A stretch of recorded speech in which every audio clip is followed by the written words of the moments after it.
Life का कोई भरोसा नहीं है। कब कब आप रहोगे और कब नहीं रहोगे वो कोई नहीं बता सकता। अगर आप ये डिसाइड करके आ सकते हैं कि भाई मैं 50 साल तक जीऊंगा, then you can plan accordingly. Okay. लेकिन आपको पता नहीं आप कब तक जीने वाले हो। आप हम्म। कम भी जी सकते हो, आप ज्यादा भी जी सकते हो। और दोनों ही केस में लाइफ इंश्योरेंस की महत्वता बढ़ जाती है, क्योंकि दोनों तरह के प्रोडक्ट लाइफ इंश्योरेंस कंपनी ही बेचती है। आप मानते हैं कि भाई वो तो हाउस वाइफ है, वो कहीं काम नहीं कर रही, कोई पैसा नहीं कमा रही, तो हम्म। उसका इंश्योरेंस क्यों होना चाहिए? एक हाउसवाइफ जो इतने सारे काम कर रही है, घर का पूरा घर चला रही है, अगर वो नहीं रहती तो वो काम करने के लिए आपको कोई आदमी लगाना पड़ता है या कोई किसी और को लगाना पड़ता है जो वो सारे काम करता है, और उसके लिए आपको वो पैसे देने पड़ते हैं। हम्म। ठीक है, तो उस इंसान की भी वो फाइनेंशियल वैल्यू आ जाती है। मैंने 2 साल की जब मेरी बेटी थी, उसी टाइम इंश्योरेंस कवर ले लिया कि 25 साल की उम्र में उसको इतना रुपया मिलना चाहिए। तो वो मैंने पहले से ही डिसाइड कर लिया, उसके हिसाब से मैंने प्रीमियम भरना शुरू किया। तो हम्म। अगर कुछ भी हो जाए, वो पैसा उसको मिलेगा ही मिलेगा, चाहे मैं रहूं या ना रहूं, उतना पैसा उसको मिलना ही मिलना है। बहुत सारे मिस सेलिंग कंसर्न्स होते हैं and we have faced it also कि पॉलिसी बेचने के लिए कुछ का कुछ बोल दिया, प्रीमियम कुछ ज्यादा कुछ और बता दिया and we end up paying more premium और क्लेम सेटलमेंट एंड ऑल। तो ऐसे इश्यूज को, मिस सेलिंग कंसर्न्स को, how do you face in this industry? इतना इम्पोर्टेंट होता है इंश्योरेंस। किसी भी सेविंग से पहले आपको हमेशा इंश्योरेंस कवर लेना चाहिए, क्योंकि वो आपकी लायबिलिटी कवर करता है। किसी भी सिचुएशन में वो आपको पैसा देता है, कंपेयर टू मच मोर पैसा देता है कंपेयर टू जो आपने पे किया है। Hi everyone, welcome to the channel. Today I have Mr. Manish Mishra. He is the Chief Product and Marketing Officer of Bandhan Life Insurance. Manish, बहुत बहुत स्वागत है आपका शो पर। Thank you. आज हम जानने वाले हैं लाइफ इंश्योरेंस के बारे में। क्या कुछ मिथ है? क्या आपके लिए ये वाकई में ही और कैसे जरूरी है या फिर एक मजबूरी है? जानेंगे मनीष से। मनीष, पहला सवाल आप ये बताइए, लाइफ इंश्योरेंस के बारे में बहुत सारे हमने मिथ सुने हैं। पहले तो उसका इम्पोर्टेंस बताइए कि आखिर क्यों किसी को इंश्योरेंस अपना कराना चाहिए। क्योंकि ये भी कहा जाता है कि जो फैमिली का ब्रेड अर्नर है उसका ही लाइफ इंश्योरेंस ज्यादा जरूरी है। और बहुत सारे जो है हमने मिसकंसेप्शंस भी हमारे दिमाग में होते हैं because we think it is very expensive also. If somebody is healthy उसको जरूरत नहीं है। क्लेम सेटलमेंट मिलने में भी बहुत ज्यादा प्रॉब्लम होता है। ऐसे कुछ जो बहुत सारे मिथ्स हैं उसको भी थोड़ा सा एक्सप्लेन करिए। ओके। लाइफ इंश्योरेंस अगर आप देखें तो हर इंसान के लिए जरूरी होता है, क्योंकि हर इंसान एक फाइनेंशियल नेसेसिटी के हिसाब से चलता है। ठीक है, हम्म। हर इंसान की एक फाइनेंशियल वैल्यू होती है। चाहे वो हाउसवाइफ हो, चाहे वो बंदा कोई काम कर रहा हो, या कोई रिक्शा चला रहा हो, या किसी भी तरह का काम कर रहा हो, तो हम्म। हर इंसान की एक फाइनेंशियल वैल्यू होती है। और अगर वो इंसान चला जाता है, तो उसकी जो फैमिली होते हैं, उसके साथ के जो लोग होते हैं, उनके ऊपर वो फाइनेंशियल इम्पैक्ट आता है। Just to give an example, अगर आप सपोज एक हाउसवाइफ है जिसको आप मानते हैं कि भाई वो तो हाउसवाइफ है, वो कहीं काम नहीं कर रही, कोई पैसा नहीं कमा रही, तो हम्म। उसका इंश्योरेंस क्यों होना चाहिए? एक हाउसवाइफ जो इतने सारे काम कर रही है, घर का पूरा घर चला रही है, अगर वो नहीं रहती तो वो काम करने के लिए आपको कोई आदमी लगाना पड़ता है या कोई किसी और को लगाना पड़ता है जो वो सारे काम करता है, और उसके लिए आपको वो पैसे देने पड़ते हैं। हम्म। ठीक है, तो उस इंसान की भी वो फाइनेंशियल वैल्यू आ जाती है कि भाई अगर हाउसवाइफ नहीं होती तो इतना खर्चा आता, इसके अकॉर्डिंगली उसका इंश्योरेंस इतना होना चाहिए। ठीक है, हम्म। तो अगर कोई इंसान काम कर रहा है, सपोज वो 3 लाख रुपए साल के कमा रहा है। ठीक है, 3 लाख रुपए अगर वो साल के कमा रहा है, तो अगर वो इंसान चला जाता है, तो उसकी फैमिली को वो 3 लाख रुपए की भरपाई कैसे होगी? तो उसका उतना सम एश्योर्ड होना चाहिए, या उसका उतना इंश्योरेंस कवर होना चाहिए कि जिसके ब्याज से आपको 3 लाख रुपए साल का मिल सके। और वो बढ़ोतरा होना चाहिए, बढ़ता हुआ होना चाहिए, क्योंकि अगर वो इंसान 30 साल का है, वो हर साल थोड़ा थोड़ा तो इंक्रीज करेगा अपनी इनकम को। तो जब तक वो 50-60 का होगा, उसकी इनकम बहुत ज्यादा होगी। तो हम्म। उस हिसाब से देखा जाता है और इंश्योरेंस कवर डिसाइड किया जाता है किसी भी इंसान का। हम्म। और मेरा दूसरा सवाल, जो बहुत सारे मिथ्स होते हैं लोगों को कि क्यों लेना, इसकी बजाय कुछ फाइनेंशियल प्रोडक्ट्स में हम कुछ अपना दूसरा इन्वेस्टमेंट कर लें, वो। हाँ, तो अगर इंश्योरेंस सबसे पहले खरीदना चाहिए क्योंकि वो आपकी एक तरह से लाइबिलिटी कवर हो जाता है कि पीछे आपके लिए कुछ है, अगर आपको कुछ हो जाए तो वो इंश्योरेंस के पैसे से आपका घर जैसे अभी चल रहा है वैसे चलता रहेगा। अगर आप किसी भी फाइनेंशियल इंस्ट्रूमेंट में डालते हैं, सपोज आपने एफडी ली या म्यूचुअल फंड लिया, अगर आपको कुछ हो जाता है तो आपके परिवार को क्या मिलेगा? जो आपने सेव किया उतना ही मिलेगा, उससे ज्यादा कुछ नहीं मिलेगा। ठीक है, क्या उस पैसे से आपका घर चल जाएगा? वो एक बहुत बड़ा क्वेश्चन होता है जो लोग बाग समझते नहीं हैं। हम्म। दूसरी चीज होती है, life is not certain. Life का कोई भरोसा नहीं है, कब कब आप रहोगे और कब नहीं रहोगे वो कोई नहीं बता सकता। अगर आप ये डिसाइड करके आ सकते हैं कि भाई मैं 50 साल तक जीऊंगा, then you can plan accordingly. Okay. लेकिन आपको पता नहीं आप कब तक जीने वाले हो। आप हम्म। कम भी जी सकते हो, आप ज्यादा भी जी सकते हो। और दोनों ही केस में लाइफ इंश्योरेंस की महत्वता बढ़ जाती है, क्योंकि दोनों तरह के प्रोडक्ट लाइफ इंश्योरेंस कंपनी ही बेचती है।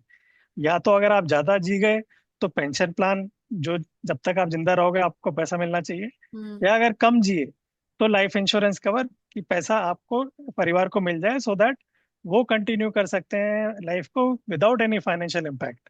So that is what life insurance all about. Okay okay. My next question, last year 25, अभी लास्ट मंथ दिसंबर में लाइफ इंश्योरेंस प्रीमियम में काफी ज्यादा हमने ग्रोथ देखी, almost 40% that was reported in the premiums. So how do you think that the customer expectations जो हैं वो इम्प्रूव हो रही हैं, and if I talk about specially after the post pandemic?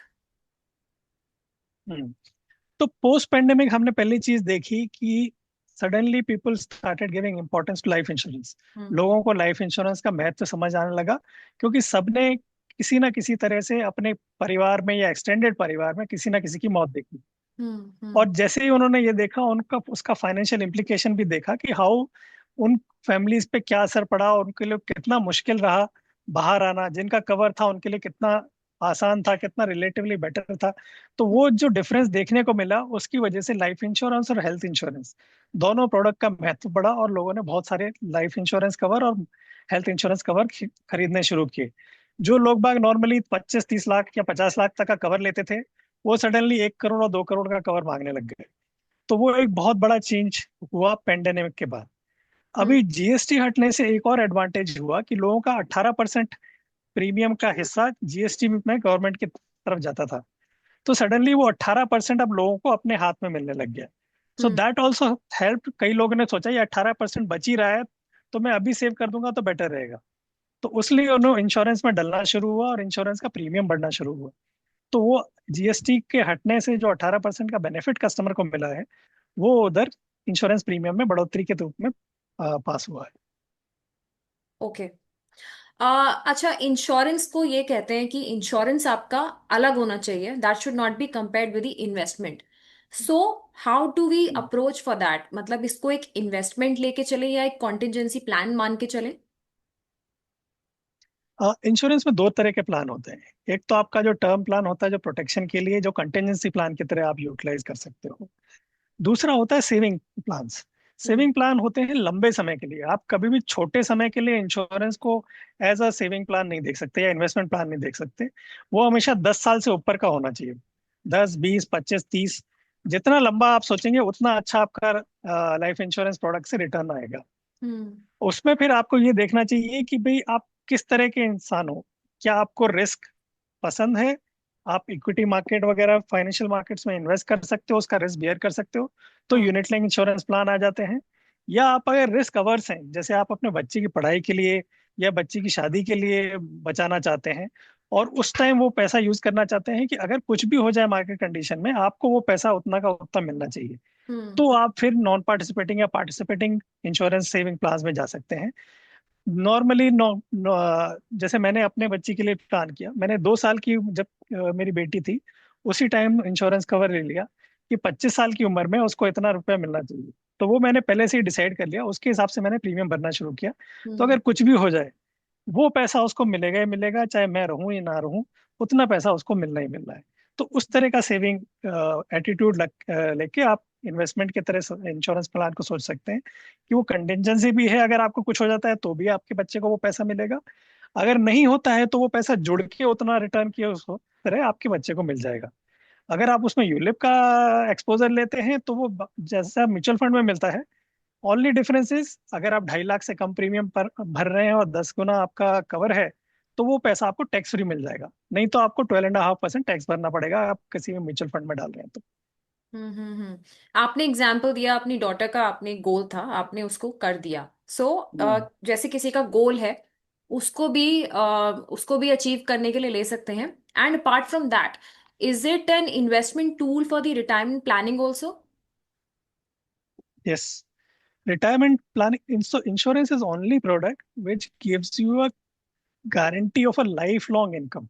ठीक है, हम्म। अगर मैं सपोज किसी भी इंस्ट्रूमेंट में डालता हूँ, एफडी में डालता हूँ, 10 साल की होती है। म्यूचुअल फंड में डालता हूँ, मार्केट के उतार चढ़ाव से, क्योंकि अगर मैं रिटायरमेंट के टाइम में तो पैसा निकालता रहूंगा, अगर हम्म। उस टाइम मार्केट नीचे गया और मैंने पैसा निकाला तो वो काफी ज्यादा नुकसान दायक होता है। हाँ। जबकि इंश्योरेंस एक ऐसा मीडियम है जो एक कांस्टेंट इनकम देता है। तो अगर मैंने डिसाइड कर लिया कि मैंने उस तरह सेविंग की कि 60 साल की उम्र में मेरे को हर महीने 25,000 रुपये आएगा ही आएगा, हम्म। तो वो 25,000 तब तक चलता रहेगा जब तक मैं जिंदा हूँ, भले ही मेरी उम्र 90 हो जाए या 100 हो जाए या 110 हो जाए, वो पैसा आता ही रहेगा। और मेरे बाद जितना भी मैंने वो कैपिटल डाला था एज ए आरओपी, वो मेरी फैमिली को मिल जाएगा। तो that is what insurance is all about.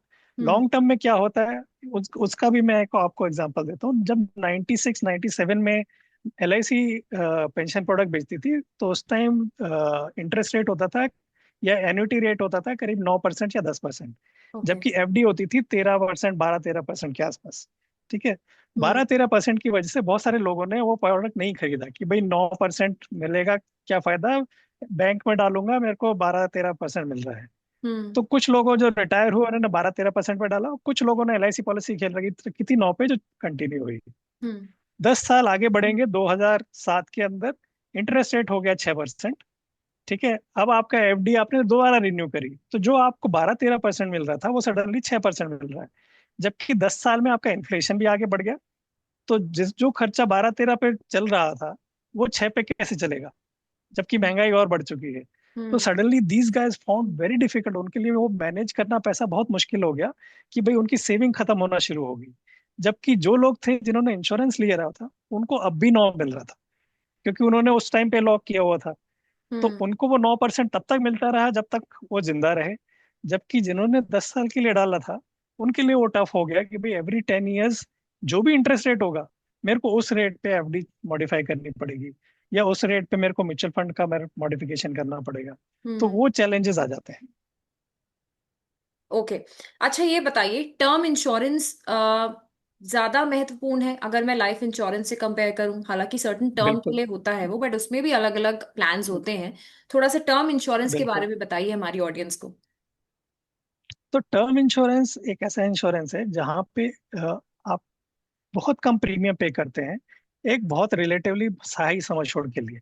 तो मैं 12-13 हजार या 15 हजार के आसपास पे करता हूँ साल का, to take a cover of 1 crore. तो अगर मेरे को कुछ हो जाता है, सपोज मैं 40 साल का टर्म लिया, मैं 40 साल का इंसान हूँ, 40 to 40 मतलब 80 साल की उम्र तक मेरा कवर चलेगा। ठीक हम्म। है, हम्म। उसके लिए मैं 15 से 20 हजार रुपये साल का भर रहा हूँ। अगर मेरे को कुछ हो जाता है तो मेरी फैमिली को 1 करोड़ रुपए मिलेगा। हम्म। ठीक है, तो वो एक बहुत लार्ज सम होता है compare to whatever my income is. मेरी इनकम उस टाइम होगी 5 lakh, 6 lakh, 20 lakh, depending upon what designation और what industry I am working on. ठीक हम्म। है, हम्म। लेकिन ये कवर मेरे लिए बहुत ज्यादा इंपॉर्टेंट है, क्योंकि वो 1 करोड़ से, उसको अगर मैं बैंक खाते में भी डालता हूँ तो 6% के हिसाब से साल का 6 लाख रुपए बनता है। हम्म।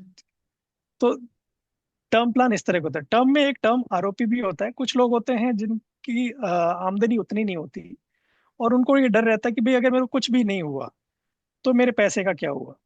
हम्म। तो वो लोग नॉर्मली कम कवर लेते हैं लेकिन with return of premium option. तो उसका मेरा आरओपी प्रीमियम का करीब तीस आरओपी चालीस का हजार रुपये आरओपी का definition is? Return of premium. Okay. Return of premium. Return of premium. तो वो ओके। लोग 25 से 50 लाख रुपए का कवर लेते हैं, 30 से 40 हजार रुपए का प्रीमियम भरते हैं। हम्म। लेकिन उनका ये रहता है कि अगर वो 25-30 साल में कुछ नहीं हुआ तो जितना भी उन्होंने प्रीमियम ये 30 साल में पे किया वो पूरा का पूरा उनको वापस मिल जाता है। नॉर्मली मिडिल क्लास और लोअर मिडिल क्लास के लोग आरओपी प्रेफर करते हैं, और जो नॉर्मल सैलरीड लोग हैं या हाई इनकम अर्नर हैं वो नॉर्मली टर्म प्लान पे जाते हैं। ओके। ओके। चलिए, अब थोड़ा सा आपकी कंपनी के बारे में जानना चाहूंगी। बंधन लाइफ इंश्योरेंस के क्या फर्दर प्लान्स हैं गोइंग फॉरवर्ड, एंड क्या कुछ न्यू प्रोडक्ट्स पे आप बात करना चाहेंगे? तो बंधन लाइफ पिछले एक साल में हम लोगों ने हर कैटेगरी के प्रोडक्ट लॉन्च किए, चाहे वो एन्युटी साइड में हो फॉर पेंशनर्स, चाहे वो सेविंग साइड में हो for people who are looking for guaranteed returns, या फिर पार्टिसिपेटिंग जिनको रेगुलर इनकम चाहिए, हर महीने कुछ ना कुछ पैसा आना चाहिए, तो उस तरह के प्रोडक्ट हमने लॉन्च किए।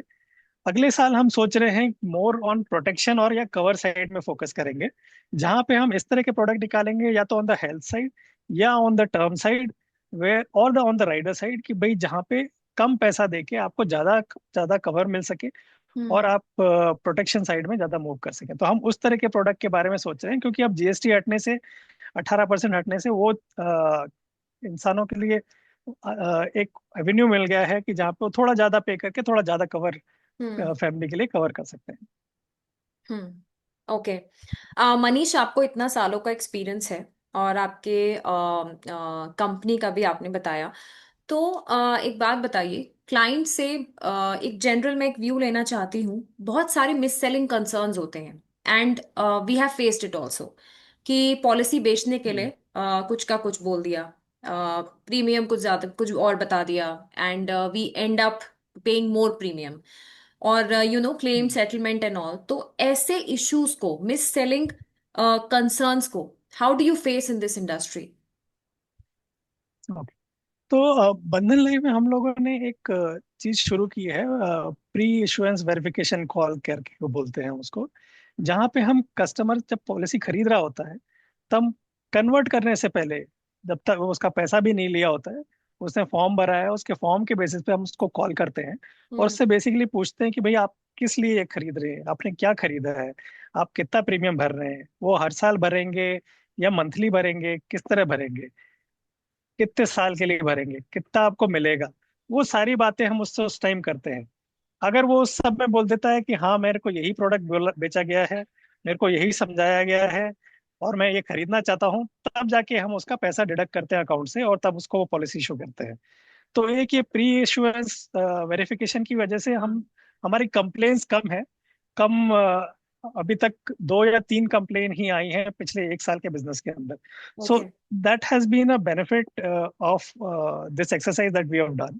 उसके अलावा फॉर एनी कस्टमर मैं ये बोलना चाहूंगा कि आप जब भी कुछ खरीदते हैं, चाहे वो आप कहीं पे रेस्टोरेंट में जाके बर्गर खरीद रहे हैं, या आप कभी मोटरसाइकिल खरीद रहे हैं, या कभी आप कोई जेवरात खरीद रहे हैं, आप हमेशा उसको देखते हैं, समझते हैं, उसकी वैल्यू के हिसाब से फिर आप खरीदते हैं। हाँ। वैसे ही आपको कोई भी इन्वेस्टमेंट खरीदना हो, तो पहले आप उसके बारे में पढ़िए, समझिए। अगर उसके बारे में कोई क्वेरी है, कंपनी ने कॉल सेंटर नंबर दे रखे हैं, वहां पे कॉल करके आप पूछ सकते हैं कि भाई ये चीज है, मेरे को ये बताया गया है, क्या ये प्रोडक्ट ऐसा ही है क्या। तो वो जब आप जानकारी इकट्ठी कर लेंगे, उसके बाद ही आपको इन्वेस्टमेंट करना चाहिए। Hmm. That will help you, not only you to understand कि भाई आपने क्या खरीदा है और आप जो खरीद रहे हैं वो सही है कि नहीं, और वो आपकी जरूरतों के हिसाब से है कि नहीं, और यू विल ऑल्सो नॉट पे मोर देन नेसेसरी। ऐसा हो सकता है आप बोलें कि भाई मेरे को तो ये बताया गया है, और कंपनी वाले आपको बताएं कि नहीं, आपके लिए तो ये वाला प्रोडक्ट बेटर रहेगा, क्योंकि इससे आपकी जो मेन रिक्वायरमेंट है वो मीट हो रही है। हम्म। तो hmm. That helps. So anything when you are buying, you always do a research. ठीक है, तो उसी तरह आपको इंश्योरेंस या म्यूचुअल फंड किसी भी चीज में आप इन्वेस्ट करें, हमेशा उसके बारे में रिसर्च करें, लोगों से पता करें और उसके बाद ही डिसीजन लें। It's not a hmm. Spontaneous decision, क्योंकि इंश्योरेंस एक बहुत लंबा प्रोडक्ट है, हम्म। 10 30 40 साल तक का। अगर 40 साल तक के लिए आपको किसी के साथ एसोसिएट होना है, हाँ। आपको पूरी जानकारी होनी चाहिए उसके बारे में, और उसके बाद ही आपको वहां पे उस चीज में इन्वेस्ट करना चाहिए। इनफैक्ट ओनली इंश्योरेंस नहीं, जैसे आपने बोला, बहुत सारी चीजें, फाइनेंशियल प्रोडक्ट्स भी हम लेते हैं या हम कुछ भी लेते हैं, तो research is very important. Correct. अपने एंड पे आपको प्रिपेयर एब्सोल्युटली। रहना है। अ, चलिए, बिल्कुल। मेरा आखिरी दूसरा सवाल होगा पॉडकास्ट खत्म होने से पहले। ऑलरेडी सरकार की तरफ से हम बहुत ज्यादा जो है स्टेप्स देख रहे हैं towards the life insurance industry. आपको क्या लगता है, और क्या ज्यादा कदम उठाने चाहिए सरकार को for the insurance penetration in India? See सरकार बहुत ही सही कदम ऑलरेडी उठा चुकी है। जिस तरह उन्होंने PMJJBY शुरू किया hmm. To cover every individual up to 2 lakh insurance, that was a brilliant scheme. GST waiver हो चुका है, हम्म। जिससे कि लोगों को इंश्योरेंस में पैसा डालने में कोई तकलीफ ना हो। तो बहुत सारी चीजें सरकार ऑलरेडी करती जा रही है। हम्म। टैक्स बेनिफिट उन्होंने कंटिन्यू रखा है, चाहे वो ट्रेडिशनल प्लान में 5 लाख तक का हो, चाहे यूनिट प्लान में 2.5 लाख तक का हो। तो those avenues company government is already doing. अब हम्म। केवल ये है कि इंश्योरेंस कंपनीज और गवर्नमेंट को बेसिकली इसका प्रचार ज्यादा करना पड़ेगा, लोगों को बताना पड़ेगा कि कितना इंपॉर्टेंट होता है इंश्योरेंस। किसी भी सेविंग से पहले आपको हमेशा इंश्योरेंस कवर लेना चाहिए, क्योंकि हम्म। वो आपकी लायबिलिटी कवर करता है। किसी भी सिचुएशन में वो आपको पैसा देता है, कंपेयर टू मच मोर पैसा देता है कंपेयर टू जो आपने पे किया है। हम्म। अगर आप 10,000 रुपये पे करके या 50,000, इवन 50,000 रुपये पे करके आपको 1 करोड़ रुपए का कवर मिल रहा है, तो आप 1% भी खर्च नहीं कर रहे हैं, आधे परसेंट में आपको 1 करोड़ तक का कवर मिल रहा है। हम्म। तो उस तरह की चीजें लोगों को समझानी पड़ेंगी, लोगों को बताना पड़ेगा, इसका थोड़ा प्रचार करना पड़ेगा कि इंश्योरेंस क्यों जरूरी है। और हम्म। साल में 50,000 रुपये खर्च करना इतनी बड़ी बात नहीं है। हम हर अगर महीने में अपना खर्चा देखें, चाय कॉफी बाहर जाना पिक्चर देखना, इन सब चीजों में इतना खर्चा आराम से हम कर देते हैं। अगर उतना ही बिल्कुल। खर्चा अपन साल के शुरू में एक संभाल के इंश्योरेंस के लिए कर दें, तो अपनी एक तरह से बेफिक्र हो जाते हैं कि भाई हमको अगर कुछ हो गया तो हमारी फैमिली कंटिन्यू रहेगी without any financial implication. Hmm. Physical and emotional loss तो होगा ही, लेकिन फाइनेंशियल इम्प्लीकेशन नहीं होना चाहिए। Financially your family and everybody should continue. और इसीलिए वो PMJJBY का 2 लाख रुपए जिन गरीब परिवारों में, अभी आप जाके कभी पता करेंगे, छोटे छोटे किसानों ने जिनका वो 2 लाख का कवर था, जो हम्म। मुश्किल से दिन का 1,000 रुपए भी नहीं कमाते, सडनली 2 लाख रुपए से उसका फैमिली कितना बेटर जी पाती है अगले 2-3 साल कम से कम। वो फाइनेंशियल सिचुएशन जो उसके लॉस से आती है, they are able to overcome that and recover from that. चलिए, आखिरी सवाल होगा आपसे, क्योंकि GST वेवर की आपने बात करी। बजट आने ही वाला है, हार्डली 10 दिन बचे हैं बजट पेश होने में। क्या कुछ उम्मीदें हैं, की एक्सपेक्टेशंस हैं इंश्योरेंस इंडस्ट्री की, क्योंकि ऑलरेडी GST कट हमने देखा, और भी जैसे बहुत कुछ सरकार कर रही है। क्या कुछ एक्सपेक्टेशंस है इस बार बजट से? एक्सपेक्टेशंस तो कोई ज्यादा नहीं है, because now government has already move to out of budget benefits for any industry. GST hmm. उसका एक परिणाम है। आपको बजट तक का वेट नहीं करना पड़ा उस चीज के आने का। तो hmm. Government now is basically listening to industry on a day to day basis. और जहां उनको लगता है कि भाई ये चीज करनी चाहिए, they step in and do it, they don't wait for the budget. Budget अब केवल मेन उस काम के लिए रह गया है कि सरकार की टोटल आय कितनी है और खर्चा वो कहाँ कहाँ करेंगे। उसमें if government can give some state insurance benefit through state governments और central government which hmm. can do subsidize insurance for lower income segment, वो एक अच्छी चीज हो सकती है, जिसका बजट के बारे में, बजट के माध्यम से किया जा सकता है। तो वो एक चीज हो सकती है। दूसरा है कि अभी ट्रेडिशनल के लिए अलग से 5 लाख की लिमिट है और यूनिट लिंक के लिए अलग से 2.5 लाख की लिमिट है फॉर 10 10D।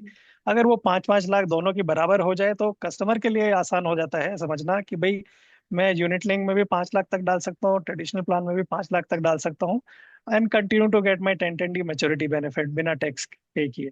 तो हम्म। वो सारे चीजें गवर्नमेंट सोच सकती है। एक और है एन्युटी को थोड़ा अगर टैक्स कम कर किया जा सके, क्योंकि वहां पे अगर आप पेंशनर्स को जिनके पास और कोई इनकम का साधन नहीं है और वो केवल पेंशन के ऊपर निर्भर करते हैं, तो उस इनकम पे अगर आप टैक्स लगाएंगे तो उन और जबकि इन्फ्लेशन की वजह से वो वैल्यू हर साल घट ही रही है, तो उनके लिए वो थोड़ा डिफिकल्ट हो जाता है। या तो उस लिमिट को, टैक्सेस लिमिट को उनके लिए बढ़ाया जाए, या हम्म। फिर एन्युटी प्रोडक्ट से जो इनकम आ रही है उसको थोड़ा टैक्स फ्री किया जाए। तो यही एक 2-3 चीजें हैं जो हम चाहते हैं सरकार थोड़ा ध्यान दे। चलिए देखिए, मुश्किल से 10 ही दिन बाकी हैं, क्या होता है बजट में, क्या करती है FM। बिल्कुल। चलिए, thank you so much Manish, इस प्रोग्राम में हिस्सा लेने के लिए, और हमारे व्यूअर्स को लाइफ इंश्योरेंस का महत्व बताने के लिए। बहुत बहुत अच्छा लगा आपसे पूरी बातचीत करके। थैंक्स चारो, थैंक्स फॉर हैविंग मी। ये एक बहुत अच्छा माध्यम है लोगों तक पहुंचने का। And I am sure this will help your viewers also to understand life insurance. और उनके पास कोई क्वेरी हो तो वो भेज सकते हैं आपके माध्यम से, और हम उसका जवाब देने के लिए तैयार हैं। जी, थैंक यू सो मच, बिल्कुल।